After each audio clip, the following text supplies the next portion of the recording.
Rien ne semble vouloir perturber la hausse de fin d'année, mais si je vous disais qu'on a près de 3 chances sur 4 de revenir sur les plus bas, me croiriez-vous? En tout cas, c'est un outil qui l'indique. Salut, c'est Trado, content de vous retrouver pour la mise à jour de l'analyse technique du CAC 40 avec une séance d'attente. Ok, et le gap n'a pas été complètement comblé ici. Ça veut dire qu'il continue son pouvoir d'attraction. À mon avis, la tentation est trop belle d'aller le combler. Ça se passe généralement comme ça.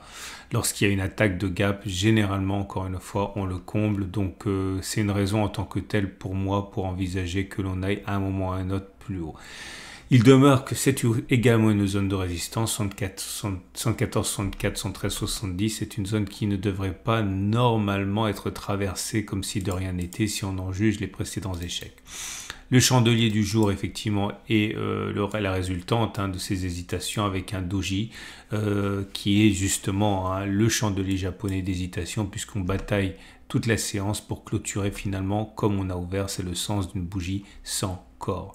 La bougie Ekinashi n'est pas encore baissière, ça reste haussier puisque c'est vert. Néanmoins, le raccourcissement des corps montre que l'incertitude gagne du terrain, que c'est de moins en moins haussier, mais c'est pas baissier pour autant.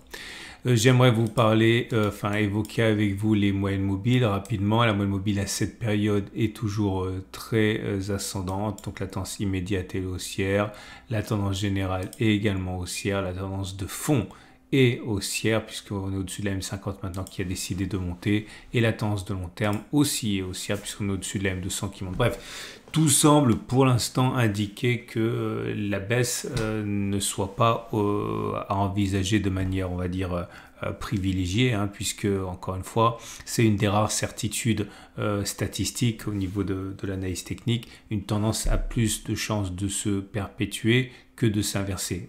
Bien sûr, au bout d'un moment, les tendances s'inversent. C'est pour ça que vous voyez qu'on passe d'une tendance haussière à une tendance qui n'est pas haussière, par exemple. Mais à un moment M, quand on prend une tendance qui est déjà établie, on a plus de chances à un moment ou à un autre que de préserver la tendance que de l'inverser. Du coup, on commence, et moi le premier, à s'interroger sur ce qui va se passer à moyen long terme. Parce que bon, si vous êtes un petit peu intéressé par les fondamentaux, vous savez très très bien que la plupart des analystes, et je ne suis pas un analyste macroéconomique, loin s'en faut, mais je lis comme tout le monde, et la plupart des analystes disent que normalement, l'année 2024 devrait être très difficile entre la montée du chômage qui menace et également les incertitudes géopolitiques. On s'attend à ce que la récession, au moins une récession larvée arrive et mette à mal les économies. Et à partir de là, la plupart des analystes envisagent que cela baisse, mais ça ne se voit pas pour l'instant. Alors du coup, comme j'ai absolument rien à backtester de nouveau sur les petites unités de temps, je suis remonté sur les données mensuelles et j'ai découvert quelque chose d'assez intéressant, enfin en tout cas qui pourrait vous intéresser. C'est ce qui se passe au niveau du MACD. Alors le MACD, c'est sans doute le plus connu des indicateurs techniques quand on fait de l'analyse technique, on va dire minimaliste. Et l'idée est simple, vous le voyez bien, lorsque le MACD passe au-dessus de son signal, ça monte. Lorsqu'il passe en dessous de son signal, ça baisse.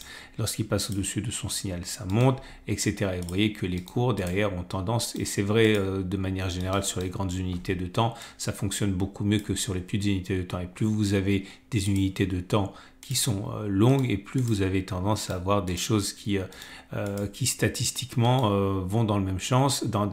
Et du coup, c'est intéressant parce que regardez ce qui s'est passé. Le MACD a croisé son signal à la baisse. C'était sur cette bougie-ci, donc vous ne rêvez pas, c'était il y a quelques mois, c'était en octobre. Néanmoins, eh bien, vous le voyez, on n'a pas baissé. Et du coup, j'ai eu envie de tester et voir ce qui se passe normalement lorsque le MACD croise à la baisse. Et il y en a eu très peu d'occurrences, naturellement, puisque c'est des données mensuelles et que le CAC 40 est un indice jeune, il date des années 80. Et donc, j'ai regardé ce qui s'est passé. Et voilà ce que j'ai testé. Une fois que le signal a eu lieu, comme c'est le cas sur cette bougie, là, si on met un stop de protection sous les plus hauts du cycle haussier du MACD, là le cycle haussier du MACD c'est là jusqu'à là, le plus haut il est donc là, et donc on met un stop de protection au-dessus. Est-ce qu'on peut envisager qu'une fois que le signal a eu lieu, comme c'est le cas ici, on continue de baisser avant que d'aller éventuellement toucher les précédents sommets? Eh bien la réponse, vous allez voir, elle est assez sans ambiguïté. Regardez ici, j'ai mis une flèche par le bas, puisque ça veut dire qu'une fois que le signal a été donné, on est allé plus bas avant d'aller toucher les plus hauts. On a touché les plus hauts ici, hein. Mais entre-temps, vous voyez, on a eu le temps d'aller plus bas, voire beaucoup plus bas. C'est le cas aussi ici. Le signal a été donné sur cette bougie-là. Alors, une fois que le signal a été donné, on a remonté un petit peu, et ça rappelle curieusement ce qui se passe actuellement, mais au bout d'un moment, on est redescendu et on a bien clôturé plus bas que la bougie qui avait délivré le signal. Donc, on a fait en clôture 4,89, mais au pire, on a fait 12,63. Je vous donne un dernier exemple. Ça va, c'est facile, hein, puisqu'il n'y en a pas beaucoup. Alors là, ça a été l'apocalypse, hein, puisque le signal a été donné sur cette bougie-ci, c'était la crise de 2008. Et une fois que le signal a été donné, on a clôturé beaucoup plus bas, puisqu'on a perdu même, alors c'est pas le cas le plus grave, on a perdu 56% au maximum. Le pire, c'était en 2001, où on a perdu 60%. Ok, ici. Bon, cela étant, ça ne fonctionne pas toujours, puisque le signal a été donné sur cette bougie-ci, là, vous voyez.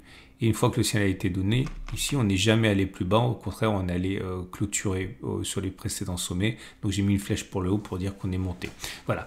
Donc, ça m'amène à uniquement 11 occurrences depuis l'origine du CAC 40. C'est-à-dire que, regardez, ça va vite, hein.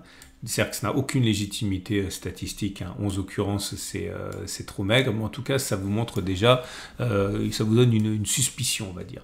Et là, justement, ce que je voulais dire, c'est que le signal a été donné au mois d'octobre, mais on n'a pas encore fait de clôture plus bas. Ce qui veut dire que si on s'en tient aux statistiques, et que l'on retient que 8 fois sur 11, on a clôturé plus bas que la clôture de la bougie de signal, 73% de chance, et bien sur les 11 dernières occurrences, on a bien 73% de chance à un moment ou à un autre d'aller clôturer sous les 6925. Ce qui voudrait dire qu'on descendrait au moins de 7%. Mais je suis allé un petit peu plus loin et j'ai regardé quelle était la baisse moyenne. Et la baisse moyenne sur les 8 fois où ça a fonctionné, 8 fois ça a baissé, c'était 25%. Et là, j'ai voulu justement écarter l'influence des crises majeures de 2001 et 2008 et j'ai regardé ce qui s'est passé au niveau de la médiane. Et la médiane est de 15% à peu près. Ça veut dire que quand ça a baissé après le signal, on a eu à peu près 50% de l'effectif où on a baissé de plus de 15% et 50% on a baissé de moins de 15%. Bon, par abus de langage, parce que ça ne veut pas du tout dire ça, ça veut dire qu'en moyenne ce serait 15% de baisse. Ça ne veut rien dire ce que je dis, simplement pour ceux qui ne sont vraiment pas à l'aise en maths, vous compreniez. Ce qui veut dire encore que non seulement il est plausible que l'on baisse jusqu'à clôturer plus bas que les 6865, mais une fois qu'on sera là, statistiquement, eh bien, on devrait s'attendre à une baisse de 15%. Et ce qui est intéressant, parce que ça nous amène pile poil sur la zone de support, hein, qui est là, et qui pourrait effectivement être le terminus du mouvement baissier. Voilà, donc qu'est-ce qu'il y a à retenir derrière ça? Ce qui se passe actuellement n'est absolument pas la signature d'une fin de baisse, loin s'en faut. Regardez ici, hein, comme je l'ai expliqué, là vous avez eu des... non, c'est pas celui-là, c'est ici. Là, c'est le cas qui me rappelle le plus celui qu'on est en train de vivre, vous voyez. On a eu le signal baissier qui a été ici donné là. Entre-temps, on est remonté, même massivement, et puis on a eu notre attaque baissière par la suite, et on allait chercher la zone de support. Donc ça me rappelle vraiment 2014-2015, ok, avec une baisse à la clé, une fois que le signal a été donné ici, au maximum de 12-13%. Ok, voilà, j'espère que ça vous donne quand même une idée, et ça m'amène à vous inciter quand même, pas en tant que trader, mais en tant qu'investisseur, eh bien, à constituer peut-être une poche de cash pour pouvoir profiter de la chute si elle a lieu, hein. Je reviens sur mes données journalières et on va tout de suite passer au trade du jour parce que voilà, j'ai pas d'autres signaux. Ah oui, l'Ishimoku, que vous savez, j'adore, n'a pas encore fini de délivrer son signal haussier puisque selon la règle du twist, que j'adore également, eh bien l'objectif c'est de prendre le plus bas, de mettre 50% au milieu du twist comme ça. Moi, j'ai pas le temps d'expliquer, regardez mes vidéos de la semaine dernière et on voit que l'objectif serait d'aller 74,34. Donc, on peut envisager que ça baisse, pourquoi pas, mais on devrait encore monter, hein, statistiquement.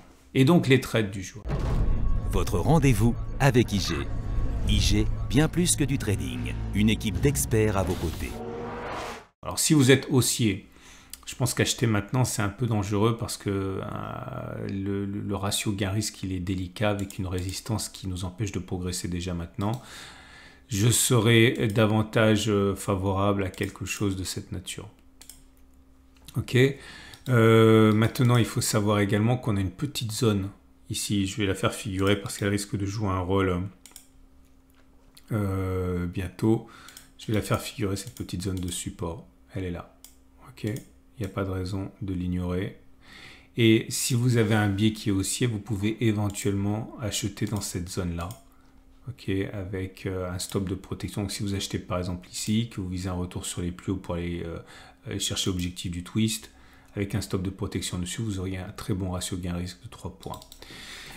Si vous êtes baissier, eh bien, vous avez un très bon point d'entrée ici, hein, puisque si vous visez un retour justement sur les 7100, 7000, comme j'envisage, et en mettant un stop de protection très large, vous pouvez le mettre là, mais ça serait pas, c'est un ratio gain-risque inférieur à 1. Vous pouvez le mettre au-dessus du support ici, la résistance, ça serait 1,5. Au-dessus du gap, ça serait un ratio gain-risque de 2,9. Bref, toutes les combinaisons sont possibles. Hein. Vous pouvez également spéculer à la baisse ici en visant le petit support ici. Et puis avoir un stop au-dessus de la première résistance, ça donne un ratio gain-risque de 1,1. Quant à moi, vous le savez, j'en ai beaucoup parlé déjà. J'ai rentré un demi-risque baissier. Je vais regarder ma vidéo de la dernière fois du week-end ici. Je rentrerai mon deuxième demi-risque là. J'ai un stop de protection ici. Et puis j'espère qu'on va baisser, aller chercher les 7100, 7000. Voilà. Je vous souhaite une excellente journée. Vous avez plein de vidéos qui vous attendent si vous ne les avez pas regardées ce week-end, notamment pour justement investir pour le long terme, pour votre retraite, etc. si jamais il y a une baisse. La vidéo est en ligne. Vous avez également dans l'onglet communauté des alertes de trading, notamment sur le Nasdaq. Bref, tout ça, ça vous attend. Excellente journée à vous et à demain pour la mise à jour.